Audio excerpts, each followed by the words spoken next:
Texas, 1881. The late autumn sun baked the dust into the wooden bones of the market town, turning the air thick and restless.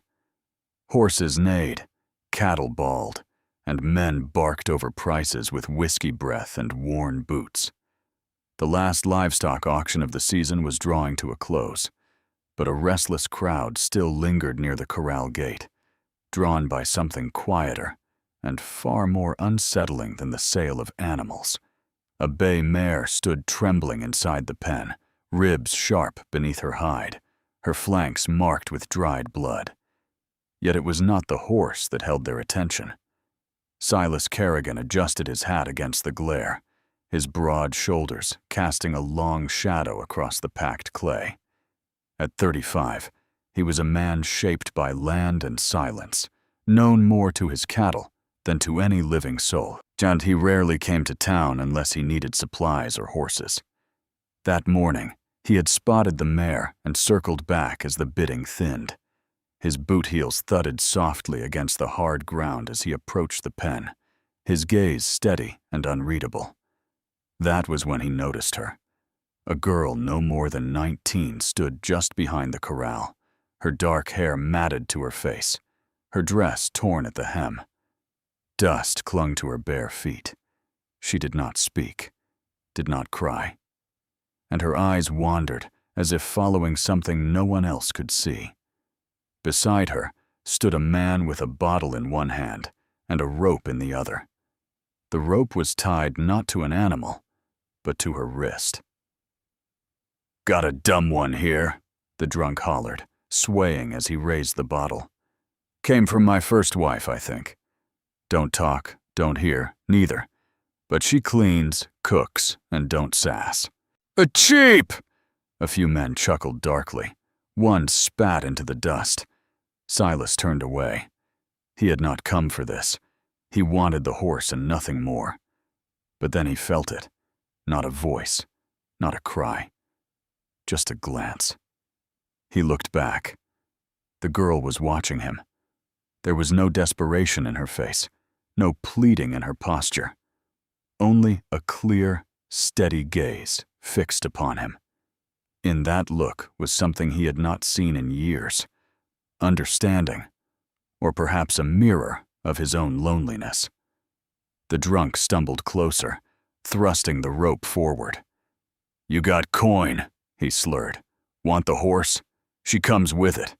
I ain't dragging her back. Not worth the dust on her toes." Silas hesitated. The mare pawed at the ground, blowing froth through her nostrils. The girl's gaze never wavered. Slowly, he turned back to the drunk and met his bleary eyes. "I'll take both." Laughter burst from the nearby men, crude and mocking. "You buying livestock or starting a harem, Silas?"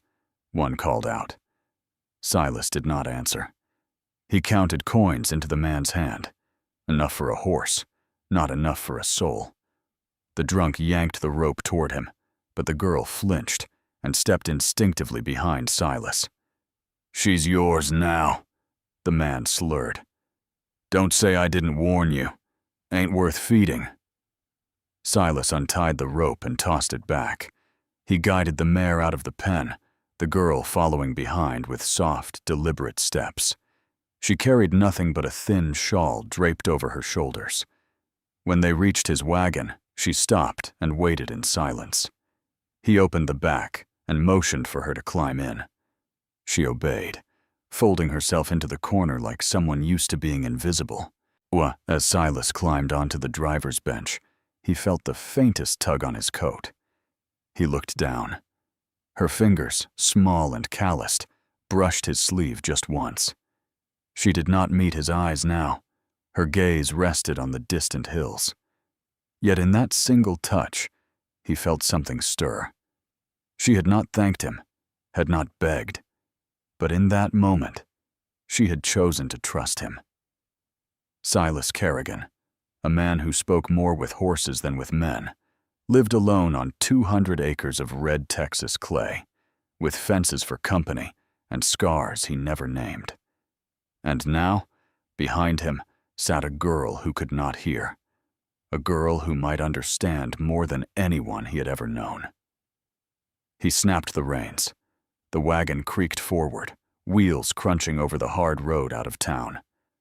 Behind him, the girl sat curled beneath a blanket, her face turned toward the wind. She never looked back. Neither did he. The wagon rolled through dusk and dust, winding between low hills and scattered mesquite until the fields widened and the sky opened into Texas emptiness. Silas's ranch was modest, a main house with a slanted roof, a few weathered outbuildings, and a long stretch of prairie where cattle grazed under open sky. It was quiet, clean, and for a man like him, it had always been enough. Until now. He helped the girl down from the wagon, unsure whether she would bolt or freeze. Instead, she stepped lightly to the ground. Her eyes swept across the land, not frightened, only watchful, as if cataloging everything without asking permission. Inside the kitchen, Silas stoked the fire and pointed toward the kettle. She nodded and moved without hesitation, finding the tin cups and ladle as if she had always belonged near warmth and hunger. Still, she made no sound. After supper, he handed her a piece of chalk and tapped the wooden doorframe beside the table. "Name," he said slowly. She studied him for a long moment before crouching beside the frame. With careful fingers, she wrote a single word in soft, slanted letters. "Emeline." Silas read it once, then again. "Emeline," he repeated aloud, testing the sound as it settled into the quiet. She offered no smile, only turned and slipped into the darkened barn. The next morning, he found her crouched beside the wounded mare. The horse had barely eaten since the auction, its back leg swollen from strain. Emeline ran a damp cloth down the mare's flank, her movements gentle and patient, as if whispering with her hands. Silas stood at the barn door, arms crossed. He had seen seasoned ranch hands get kicked for less, but the mare remained still, shuddering only slightly, as Emeline wrapped its leg with quiet care. Maybe she could not hear, but she understood. That day, Silas gave her simple chores. She washed the floorboards, boiled water, and cleaned the tack room without complaint or sound. Each night he left chalk by the table, and she wrote notes in careful script along the doorframe. Bacon low, dog limping, wind smells like dust. They never spoke, yet the silence between them did not feel empty. Until the storm came. It began like most Texas storms, slow and deceitful. A hot breeze rose near sundown, brushing through the tall grass like a warning breath. Silas noticed a line of dark clouds brewing far off, but thought little of it. He was in the cattle shed when she appeared, barefoot and breathless, her dark hair loose around her shoulders. Emeline grabbed his sleeve and tugged hard. "What?" he asked, startled. She pointed upward, her hands trembling, her eyes wide with urgency. He hesitated, but something in her gaze snapped him into motion. She pulled again, urging him away from the corral. Then it happened. A blinding flash split the sky. Lightning struck the tall oak behind the cattle shed, exploding in a thunderous crack that shook the earth. Sparks flew as the tree burst into flame and collapsed with a groan that sounded like the sky itself weeping. Silas stumbled back as the calves bawled in terror. Smoke curled into the darkening sky. He turned slowly toward her.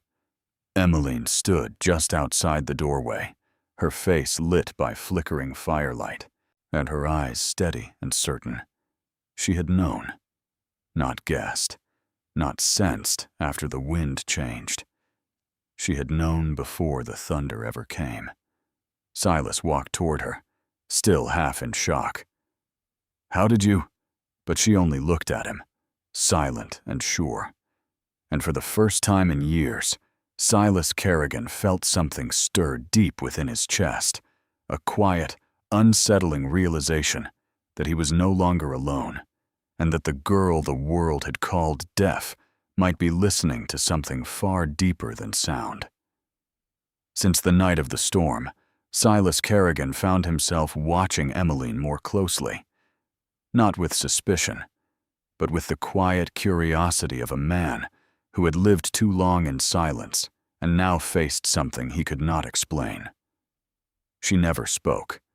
She rarely wrote more than her name. Yet there were moments when it seemed she understood the world more clearly than anyone he had ever known. One cold morning, Silas noticed his best cow standing apart from the herd, refusing to eat. He chalked it up to the weather and made a note to watch her. But Emeline moved without hesitation. She carried fresh straw to the birthing stall, drew water scented with mint leaves, and stood beside the cow, her hands resting gently on its swollen belly.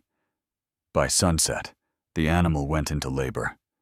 Silas said nothing, but he watched her with new respect. Somehow, she had known. Days passed in quiet rhythm. Emeline brewed coffee before dawn, swept the porch, and brushed the horses in slow, patient circles. Each night, she left small notes in chalk along the doorframe. Dog limping, fence loose, wind smells like rain. But their silence no longer felt empty. It felt understood. One afternoon, Silas returned from town with a heaviness he could not shake. The sheriff had spoken in guarded tones about his land, whispering of old claims and bloodshed tied to his father's past. Shame settled on him like dust, thick and suffocating. He said nothing of it, but as he sat on the front step, staring into the fading light, Emeline appeared beside him. She did not speak. She simply placed her hand gently on his shoulder. Silas muttered, "How did you know I feel shame about this land, about what my father did to keep it?" Emeline's dark eyes searched his face. Slowly, she lifted her hand and pressed it over his heart. Then she turned and walked toward the old oak tree where his father's grave rested beneath the Texas sky.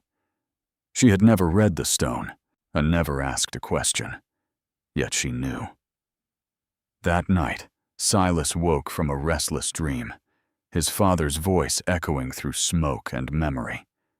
He sat upright, breath ragged, and saw her seated quietly by the hearth. A single candle flickered beside her, casting soft light across her face. On the table lay a faded blue handkerchief, trimmed with lace, his mother's. It had been locked away for years in a cedar chest. No one else knew it existed. "How?" he whispered. Emeline did not answer. She rose and slipped quietly from the room. She did not need to explain.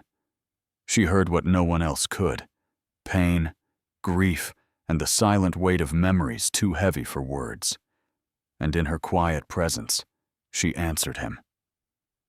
From that night forward, Silas feared nothing for his land, nor his legacy, nor even his soul, and he feared only losing the one person who understood him without ever hearing a word. But the world beyond his fences was not as kind. The first whisper came from the blacksmith's wife. "She stares too long at the cattle," she said one afternoon, her voice sharp as wire, "like she knows which one will fall next." By week's end, the preacher's son added to the rumors. "She touched our goat," he said. 2 days later, it gave birth too early. That ain't natural. No one had ever heard Emeline speak, and the fewer words she offered, the more the town filled her silence with fear. At the general store, a woman pulled her child away when Emeline came for flour. At the post office, someone spat near her feet. Most days, she kept her head lowered and walked quietly past the whispers, never flinching. Yet Silas noticed the way her fingers tightened around her basket and how her footsteps grew softer, as if she wished to disappear from ground that refused to accept her. One afternoon, a ranch hand's boy fell ill with a burning fever, his small body trembling in sleep. The doctor was days away, and panic spread through the ranch. It was not the doctor who came. It was Emeline. She moved quietly into the barn where the child lay. Without asking permission, she knelt beside the cot and placed her hand on his chest, then his forehead. Her eyes closed, as if listening to something no one else could hear. Moments later, she stepped outside and gathered herbs from Silas's drying wall: lavender, feverfew, and rabbit tobacco. She returned with a steaming cloth and a gentle certainty. The boy drank the bitter brew, and by sunrise he sat upright, hungry and smiling. His mother wept with gratitude, clasping Emeline's hands in trembling thanks. Yet the next morning, the same woman whispered at the well. She never asked about his symptoms. How did she know? How did she know? The fear was no longer quiet. 3 days later, they came with torches, unlit, but carried like promises. 8 men and women stood at the gate of Silas's ranch, boots kicking up dust. At their head was Mr. Withers, a stern man whose own daughter had long ago turned her back on him. "We want her gone," he said coldly. "That girl hears things she ought not." Silas stood in the barn doorway, arms folded across his chest. He had not shaved in days, and his face was hard as weathered timber. "She's mute," he said calmly. "That ain't the same as deaf," Withers snapped. "Sometimes she sees what's coming before the sky even shifts. She talks to animals like they talk back. My steer dropped dead last week after she touched it. You think she cursed it? I think she's cursed, period." A murmur rippled through the crowd. Inside the house, Emeline stood behind the curtain, her hands still. She had heard the gravel shift beneath their boots. She had seen their faces twisted not with hatred, but with something worse: certainty.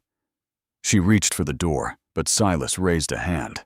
He stepped forward, boots sinking into the thawing mud, and faced them squarely. "She saved a child's life. Maybe she's the one who gave him the fever," a woman spat. Silas did not raise his voice. He did not need to. "She is the only person I know who listens," he said quietly. "Not with ears, but with her hands, her breath, and her whole damn soul. I have lived 35 years, and I can count on one hand the number of people who truly heard me. Not just my words, but my silences, my regrets, my grief. And she did, without saying a single thing." The crowd stilled. "You want to run someone off for being different? For seeing the world you're too afraid to face? Fine, but you'll have to go through me." Withers opened his mouth, then closed it. No one moved. Slowly, the torches lowered. One by one, the townsfolk turned away, their boots heavy with doubt. That night, the ranch lay quiet beneath the whisper of the wind.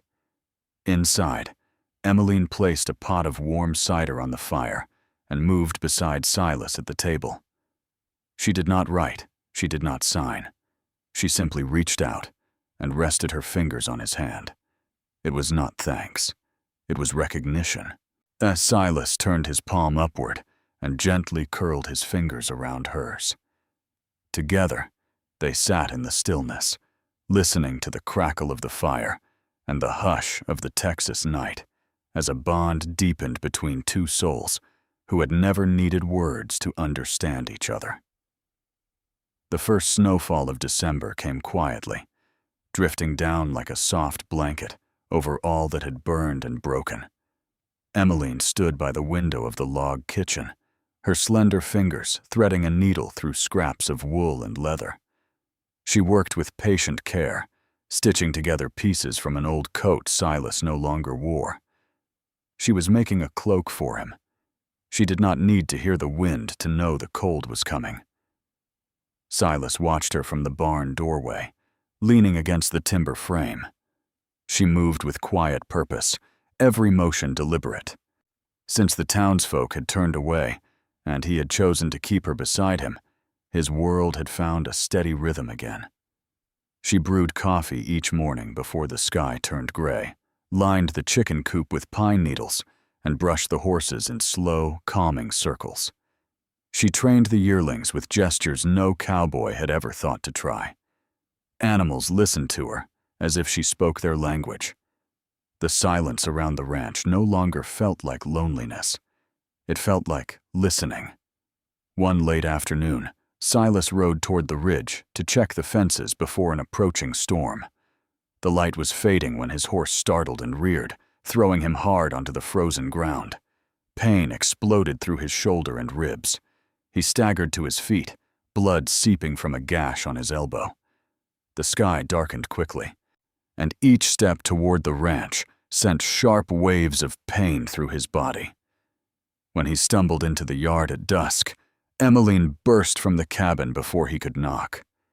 She had felt it, or perhaps she had simply known. With gentle hands, she guided him inside and seated him beside the hearth. She cleaned the wound with warm water and pressed a poultice of yarrow and pine sap against it. Silas watched her quietly. "You always know," he whispered. She met his gaze.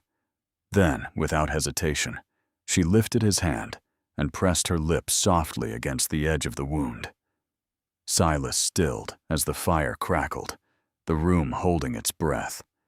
She did not speak, but something passed between them like a door opening in the silence. Later that night, as snow dusted the windows, Silas sat across from her at the table, and he took a piece of paper and wrote slowly, each letter shaped with care. He turned it toward her. "I want to hear your heart, if you'll let me listen with mine." Emeline studied the words for a long moment. Her fingers traced each letter as if feeling the truth within them. When she finally raised her eyes, they shimmered with quiet warmth. She reached across the table and touched his chest, just once. Then, for the first time since she had entered his life, she smiled. Not a polite smile, not one of gratitude or fear, but a smile like sunrise breaking through a long winter. Outside, the wind howled, but inside the cabin, a silence deeper than words found its voice, warm and real. Winter softened, and life returned slowly between storms. So did something else, something quiet and steady between Silas and Emeline. She began to teach him sign language, her fingers moving like branches in the wind. Water. Fire. Thank you. Though he fumbled, she never laughed. Instead, she guided his hands with gentle patience until he understood. In turn, he taught her to ride. The first time she sat in the saddle, her knuckles turned white, but he walked beside her, speaking softly though she could not hear. She felt the rhythm of the horse through her bones and soon rode with grace beneath the wide Texas sky. They built a small room beside the cabin, part shelter and part refuge. There, they shared meals and long evenings by the fire. Their glances spoke more than language ever could. She smiled when birds gathered at dusk and flinched at sudden pops from the hearth. She always knew when a storm was coming. One night, Silas spelled a sentence in careful signs. "You make this place full." Emeline stared at him, then gently touched her fingers to his lips. It was not a kiss, but a thank you. A silent way of saying, "I hear you, too." Then came the storm that changed everything. Silas had fallen asleep by the fire after repairing fences all day. The sky had been calm, without warning. He woke to Emeline's hand on his shoulder. She pulled his coat toward him and pointed urgently toward the barn. Outside, the wind had shifted. Clouds raced across the moon, and the air crackled with electricity. In the barn, the horses thrashed in panic. Emeline moved among them with quiet certainty, touching each flank, calming them with nothing but her presence. A loud creak sounded overhead. Silas looked up just as a beam cracked. "We need to move them," he shouted. But she was already leading the mare outside, her hand signing quickly. "Roof will fall now." Together, they guided the horses to the shelter near the house. Rain struck the roof like fists, and thunder roared across the plains. Just as the last animal cleared the doorway, the barn's north beam collapsed, crashing to the ground where they had stood moments before. Silas turned to her, breathless. Emeline stood in the rain, her hair soaked, her eyes steady. "How did you know?" he asked. She touched her chest, then pointed toward the sky. He understood. Later, inside the cabin, he handed her a blanket and sat beside her. Taking her hand, he spelled, "You belong to this land." She smiled and placed his hand over her heart. For the first time, he felt its rhythm, quiet, steady, unafraid. She did not hear as others did. She heard deeper, and Silas knew then that he had finally been heard too. In the months that followed, something changed beyond the ranch. It began quietly, as most true change does. A ranch hand named Tom Weaver arrived with a torn shoulder. The doctor was miles away. Emeline examined the wound, her hand steady and sure, and bound it with herbs. 2 days later, he returned healed and grateful. Soon after, a widow came seeking rest from sleepless nights. Emeline sat beside her in silence until peace returned. The woman left behind a pie and a hand-stitched scarf. Word spread, not with fear this time, but with respect. Townsfolk began tipping their hats when they passed the ranch. Some left preserves by the gate. Each morning, Emeline wrote a single line of chalk on the slate beside the kitchen door. "Today will be good. I can feel it." Most days, she was right. Then came the Sunday that changed everything. A 7-year-old boy vanished during morning chores. Panic swept through the town. When Silas and Emeline heard, she knelt and pressed her palms to the earth, tracing faint marks invisible to others. Without hesitation, she began walking. Silas followed, then Tom, and then the rest of the townsfolk. They climbed ridges, crossed dry creek beds, and pushed through cedar groves until they reached a clearing. There, beneath a bent tree, lay the boy, frightened, injured, but alive. Emeline ran to him, brushing dirt from his face with gentle hands.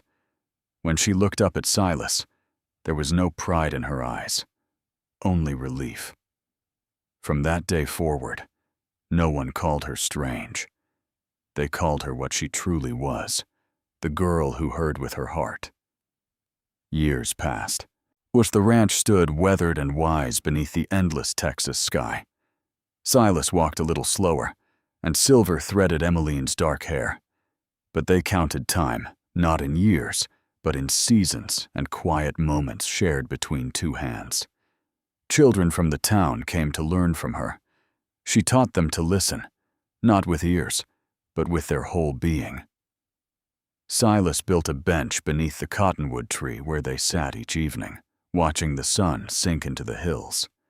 Sometimes he played a tune on his harmonica, and Emeline closed her eyes, feeling the music ripple through the dusk. Then one evening, as the sky glowed amber and lilac, she turned to him. Over the years, she had learned to shape a few careful words, reading his lips and speaking softly. "I do not need sound," she whispered. "Only you." Silas blinked, his throat tight. After a long moment, he nodded gently. "I hear you," he said. "Always have."